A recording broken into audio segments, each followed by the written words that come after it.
Live to Cook, take 4. All right, let's summarize, okay? So we did our salsa, and we've added all of our ingredients here. I got some chips, so we're gonna have that nacho chips later. We did our relish, and I did forget to show you that we have to add salt, maybe a couple teaspoons, okay?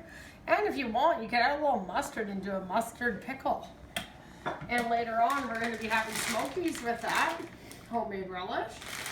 And last but definitely not least is our red wine and trio onion, maple bacon chutney.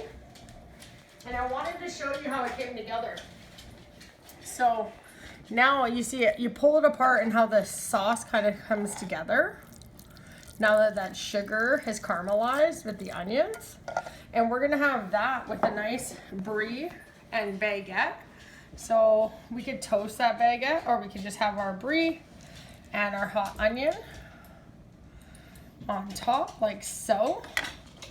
So I'm gonna serve that up like this with my brie and my baguette. Okay, so we've taken a look at the section on salsas, relishes, and chutneys. Okay, let's see what you guys do.